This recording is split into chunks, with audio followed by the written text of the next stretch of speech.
Welcome to Still Untitled. I'm Will. I'm Adam. And I'm Norm. It's the Adam Savage Project. How are you guys? We're doing good. Great.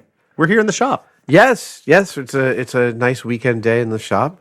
Beautiful outside, which means I like working indoors all day. Yeah, I realized the other day that the only way I found out it was nice outside was when Carl the Fog was tweeting about how much he hates the sun. Do you follow Carl the Fog on Twitter? No. He's the San Francisco fog. Oh, really? He's the personification of the fog, and he hates the Fogs sun. are grumpy because they're cloud on the ground. Yeah. They wish they were in the sky. Well, and yeah, exactly. I see. I understand the mythology now. His relentless grip on the city of San Francisco never stops. Not in my neighborhood. Not here in the Mission. That must be nice. You can sit on my deck and watch the fog come over Twin Peaks and then split north and south, leaving the Mission untouched. La-dee-da. So that's why we moved there from Sunnyside. We used to live in Sunnyside, which was named in probably around the turn of the century. And they've been lying about it ever since. Oh yeah, I'm sure. It is the neck of the city where if you look at San Francisco like a fist, it's the wrist, and this just 18-mile-per-hour chilly salt breeze just races past that neighborhood 24/7. The Japanese maples we had out front of the house, which we thought were going to be really nice, looked like someone took a blowtorch to them. Well, the way I judge is if you see rosemary growing wild on the side of the street, it's going to be cold and foggy because it's English. Right. So, right. There you go. If Sunnyside is the wrist of the city, what is the Mission? The Mission's right here in the middle. right. It's almost the really geographic, quite like central. Yeah. Yeah, I think the center is like Castro someplace, right? So I'm not maybe a sure. little bit over, but yeah, it's where the fun is. It's where the sun is and the fun. When we first moved into the Mission a few years ago, it was during Pride weekend. Oh boy! So you had a moving van on Pride weekend? No, It was just the week prior. Okay. So we came in on a Friday night, and we had some people over for dinner, and we kept on sending the boys over to Bayreuth because they're a couple blocks away. And my son comes back and he goes, "It's great out there. Everyone in the world is singing Lady Gaga."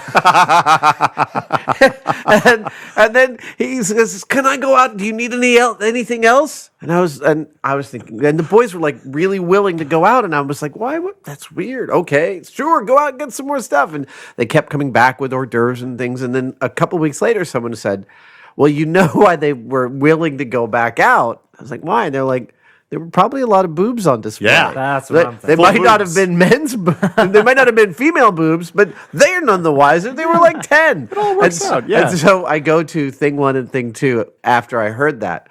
And I go to thing one.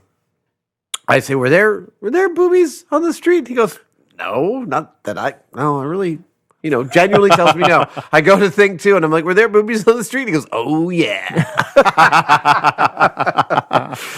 I moved into a loft in South of Market at 11th and Folsom the week before Folsom Street Fair. Which is a completely different kind of experience. Yes. Don't if you're a kid, don't Google that. Just move on. But No, yeah. Rule 34 applies. yeah, I'm going to do the worst segue ever here and say let's talk. We've got questions. Okay, let's answer some questions. Questions from the viewers. Questions from the viewers. From the listeners, from the viewers. I'm just going to jump right into it. The first one is Ben wants to know. My question is, where do you draw the line on outsourcing projects? Specifically, how do you make a distinction between skills that you want to learn and skills that are better left to other professionals? Ben's a young filmmaker, and as a result, he's in a situation a lot of times where he's learning all sorts of new stuff. And sometimes he makes dollies, and that turned out great. And sometimes he made a shoulder rig, and that was useless and a big waste of money and made him crazy. And obviously, you're a special case because you're time constrained. Right. So how do you determine when you want to learn a certain skill versus it's better to get that project done? It's often based on enthusiasm and how I do with my first steps gingerly made into learning that skill. It's true, I'm more time constrained than money constrained, so outsourcing on that front isn't as much an issue for me now as it was, but they both have their constraints. I think if there's anything I notice about young filmmakers is they often, because they quote unquote want to learn, they're not necessarily the best judges. I certainly wasn't when I started making little movies of where your skills lie.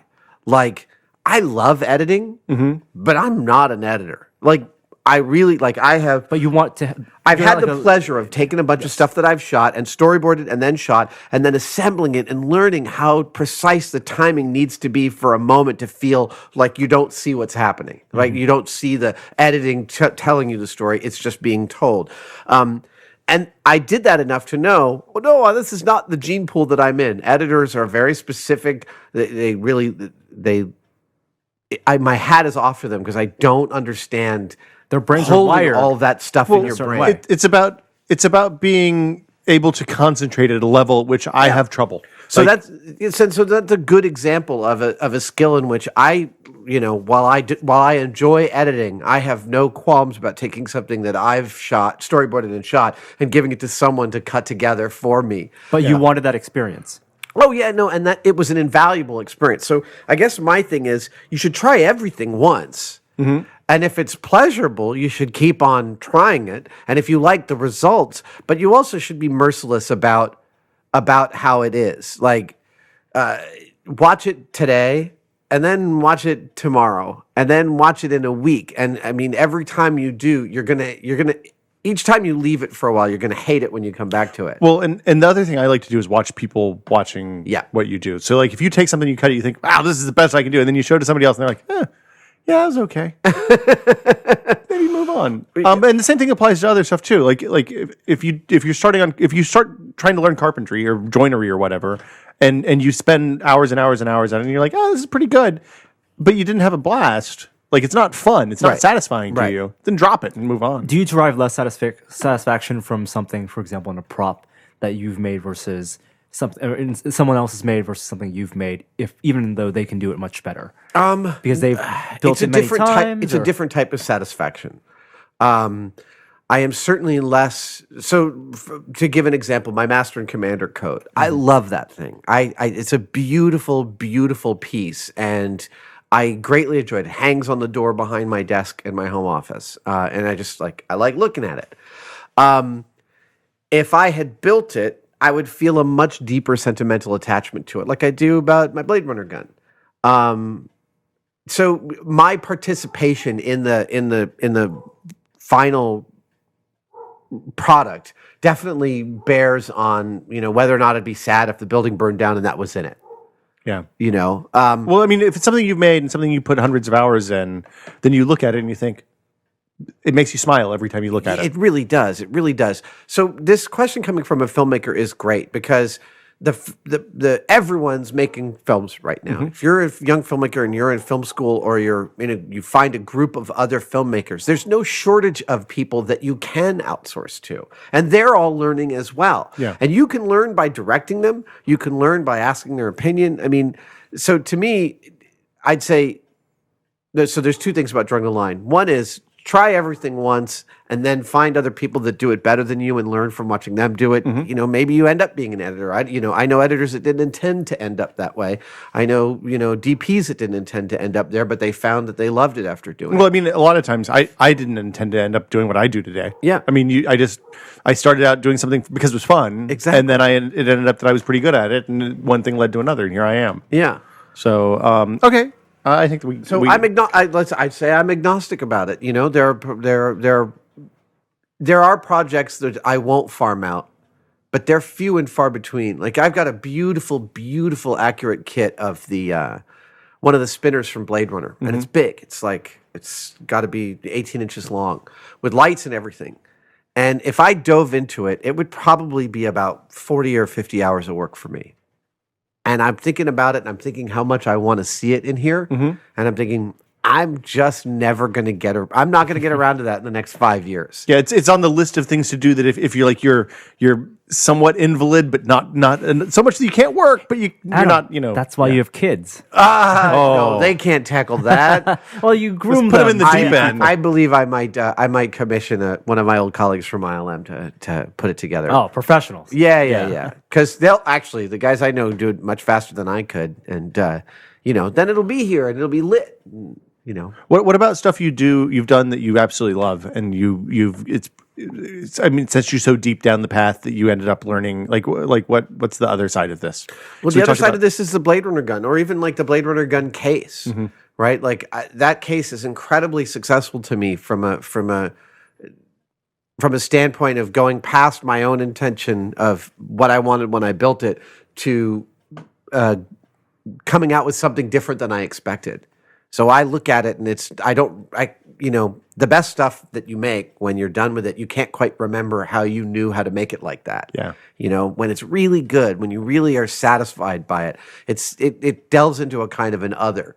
And that other, that's art. That's the muse. That's the center of it. The ineffable. The ineffable, it's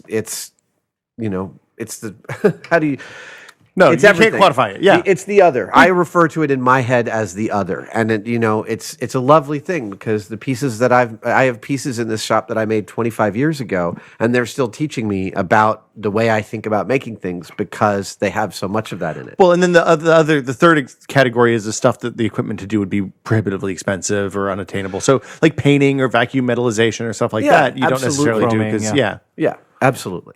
All right, next question. Eli wants to know where you stand on the phrase "work smart, not hard." He's a farmer and was often told by his dad to ignore that because it's hooey. What do we think?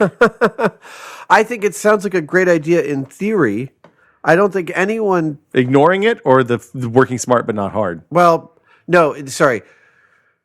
Working smart, not hard is a phrase that sounds good in theory. Yeah. But I don't think anyone sets out to work dumb. Mm-hmm. I've certainly seen people work hard and not realizing they were wasting their time. Ineffectively. You want to be both. Yeah. But Yeah. you don't want to work smart just so you don't have to work hard. Now there's an argument for that too, because our friend Brian does that. What? Like he is very smart about how he applies his but time. he works hard. Yeah. He works very hard, Well, there but he in a smart way, so that he has a lot of freedom to do. I other like stuff. to think that I do the same thing. I think about things for a while and then I jump in and I tackle them, and I don't get upset about procrastinating if I'm thinking that I know I'm going to tackle this. I know I'm gestating this. There's not enough people out there who work hard. We've talked about this. Yes, we talked about work at length. ethic. So working hard is really great.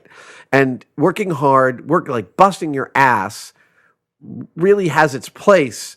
And its main place is at the beginning of your career in doing anything. Like you should just be killing yourself. Well, figuring out what your career is. Yeah, figuring out what it is.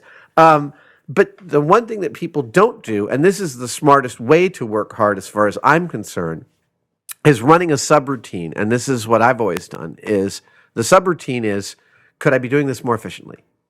And it's, I do it constantly. Mm-hmm. Could I be doing this more efficiently? Could I be doing this faster? Where does what I'm doing fit into the bigger picture? Those three questions are the questions I'm constantly scrolling through as I'm working on stuff. Can I do this better, faster? Why am I more doing what am I efficiently? doing Yeah. right now? Right. That's the exact thing. Yeah, and I mean, I'll even go so far as if I have a really tedious thing to do, like I'm gluing 40 wheels together, I'm like timing myself. Okay, it's 2:30, and I've glued 24. Oh, of them. you- that means you I'll be map done that by out. 4, and Yeah. and the math is actually one of the ways in which I meditate while doing. Well, and then sometimes I'll do part of one batch one way and try it the other way. Like I'll do it A B C D E, and then I'll do A B B B B B, Yeah, C, yeah, C, and see which absolutely. way's faster. And I mean that's part of the fun. Totally, Like, if you're totally. mowing, you try to figure out how you get your And fastest lap. I think if you can work hard without working smart, but if you work hard long enough, the smarts come. They come, but you do need to ask yourself, what am I doing? It's like you do need to run a subroutine that says, am I doing this right? Am I doing it fast enough? Could I be doing it more efficiently? Because I see, I had to tell our shop guys at Mythbusters, unless I say that the measurements matter, don't measure. Just If I eyeball it. say, cut me a piece of wood that's 2 feet long with a hole in either end, don't pull out a tape measure. That just means a piece of wood about this long with a hole in either end. So blueprints matter, otherwise just Yeah, eyeball. exactly. Okay, there you go. Christoph wants to know, he was visiting our About page on the site. I didn't even know we had an About page on the site, but I guess we must have written that at some point. And it says that you were restoring a car. Well- So he wants to know if the car was possibly that beautiful Volvo 245 and how far into the project you are and a little background. Well, no. The Volvo 245 that I wrote about in Wired last year with clouds all over it, that was my first car, bought in 1990.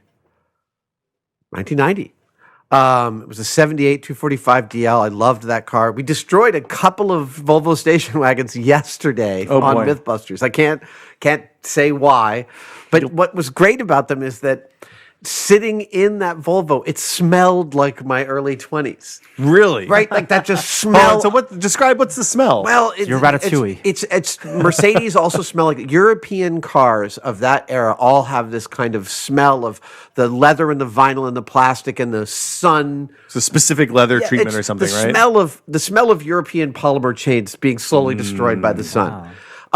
This is cologne you need to And get. I learned to work on cars on that car. That was the car that taught me. That was what the Wired article was about. I have a car which has been fully restored. It's a 1982 BJ42 short wheelbase Land Cruiser. Oh, cool. It is from it's from New Zealand, so it's right hand drive. It's beautiful. And I had it fully restored from the studs on up, except for the engine, which is dying. And not only is it dying, this thing is a beast. It's a beautiful Land Cruiser. There's pictures of it in my Twitter feed. I'll send you guys some to post on the site for this. And it's gorgeous, and it'll climb a muddy wall in the rain. Oh, yeah. The torque on this thing on the 4-wheel drive is incredible, but it's the engine, if I'm not remembering incorrectly, is like under 80 horsepower. Yeah, You can't get above 45 in a headwind. So I learned how to drive a manual transmission on not the short wheel, but the long one from the same era. And I mean, it was literally like first gear was to 3 miles an hour or something like that, and then you you basically took off in second. Yeah. I mostly take off in second. So Maybe it was a 5-speed. I can't remember, but yeah. I want to put a new engine in it. And I mean a new engine and a new engine. I'd love to put a very modern engine in the thing. There's a place up in Northern California, Mudraki, I think, where those guys, I've been talking to them. They've been looking for a more modern, like a mid-90s Land Cruiser engine, because those swap in really nicely. We haven't been able to find one. Oh, listeners on Tested, if someone has a bead on a mid-90s Land Cruiser engine that'll fit in mine, diesel, it's diesel, and it's got 2 tanks, which is awesome. That doesn't matter for the engine. But yeah, I'm looking for an engine. Does it have a snorkel, or is it the snorkel one? It or does. no? It's got the full snorkel. You can Nice. drive it up to its hood ornament in water. Nice. I talked to a friend of mine years ago about doing electrical conversions for old, like late 70s Land Sharks, basically, like Yeah. the big square convertibles. We looked at it, and like the math on that is so bad because those cars weighed 6,000 pounds. Yeah. It's a anyway. I love this car. I did a lot of work on it. Did all the carpeting interior myself. Did the ceiling and the Headliner and the whole it's thing, yeah. beautiful. I've got some great stickers on it. I love it. It's just sitting in a parking lot here in the Mission, waiting for me to find an engine and to send it to go swap out. I'll tell you, and I know this is blasphemous, but since I'm in my mid 40s and like I don't like bending over to tie my shoes anymore because I'm old, I would almost consider throwing an automatic in it. Now I know there's a bunch of Land Cruiser owners that just clutch their pearls out there, but I want a daily driver. Send your angry letters to. Listen, if you've got a nice diesel engine that could be thrown into my Land Cruiser, let us know. Does it have? Can you put a? I guess you couldn't put a gas engine in it, huh? What's that? You could put a gas engine in it, right? Yeah, the conversion would actually be really expensive. Oh, okay. It's more expensive to go from gas to diesel, but you'd still have to swap out a whole bunch of crap in the car to do that. I want to stay with diesel, Yeah. especially with the 2 tanks. And I'm not positive about this, but someone told me this, is that I could run biodiesel in the rear tank and regular diesel in the front tank, and basically start the car on diesel, swap to biodiesel, run it on biodiesel, and then like 5 minutes before I'm done driving, swap back to the front It'll tank to flush it clean out? to flush it out. Wow. Which could be awesome. You'll smell like French fries everywhere you go. wouldn't that be great? I love French fries. Eric wants to know. Okay. So we did the Born Bag video a few months ago. People really liked that, and it was pretty successful on YouTube. We get a lot of email about it. That's so awesome. First thing I'm going to say is we know the dimensions of the French driver's license. We're all good. All the different Totally sizes. Thank you, everybody who reached out. All of that, all of your advice is great, especially because French driver's licenses are similar to many other European driver's licenses, all of which were different sizes. Yeah, I mean, even within the same years, we had several people who are French cops write in and say, "Hey, They're all a little different. So, way to go. It's all different now because it's all Euro standard, whatever. Eric says, hey, I have an idea on what the knife was in the Born bag. I'm pretty sure it's a Victorinox Mauser, which was made for the German army and is no longer in production. Coupled by its rarity, it's a tough find. That said, he has seen a few kicking around eBay from time to time. All right. And yeah, I will write that down and take a look. Yeah. So there were a couple of other people who suggested different potential knives. I actually even bought one on the RPF recently from a guy, and it's much closer than the one that I had. Yeah. I still haven't gone over the screenshots to see if it's dead on the money. And with the knife, since he doesn't unfold it, it's going to be hard to tell in a lot of cases anyway. Exactly. But yeah, so that's it. We're good on French driver's license dimensions. Thank you. Probably more email than anything we've ever done on testing came in as a result of that. And we appreciate it. None of it's not appreciated. Yeah. All that, information is great. If anything, it makes you feel better that we got probably 200 different responses and they were all a little bit different. So you were close. Noah says, I'm a high school student who's looking at careers and I'm very interested in making things, especially props. I'd like to go into hard edge model making. What kind of degree and overall advice do you recommend? Oh man, that is tough. That is tough, especially because is there a lot of jobs in hard edge model making at this point? No, there's not. There's not a lot of jobs in hard edge model making. They even eschewed making miniatures in the new Lord of the Rings film, and Weta was one of the last places that was making really large scale bigatures is what they called them.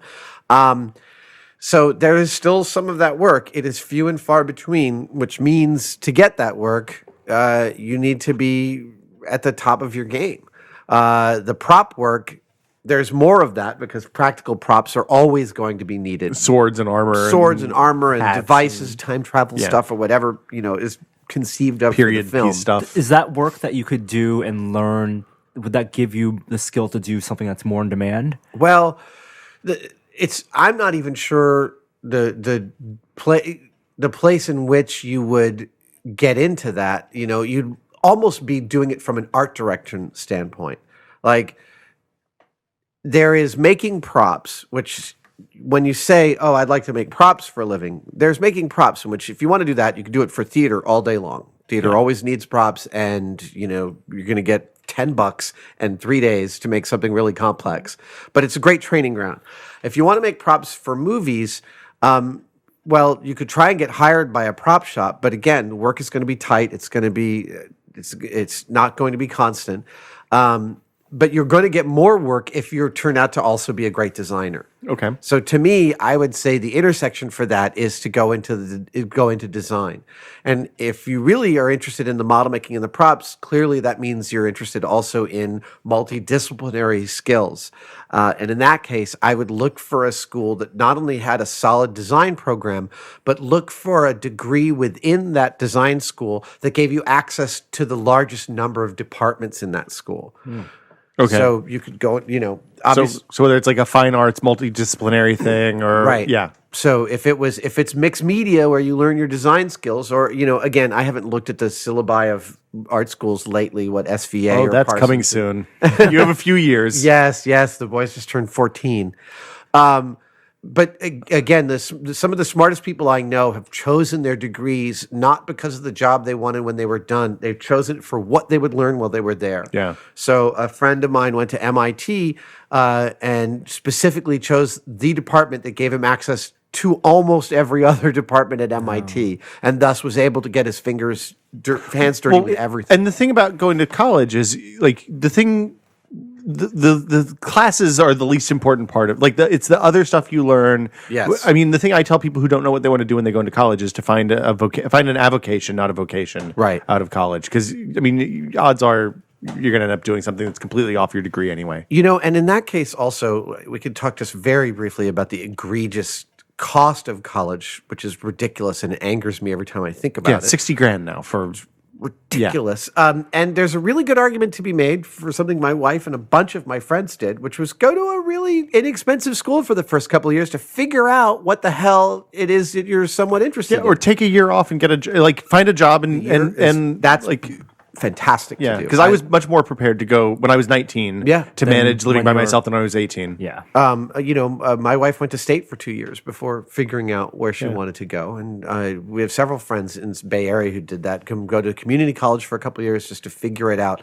Well, and take the bullshit classes in the community college. Take the stuff like Western civilization And those necessary classes, take them pass, not pass. Yeah.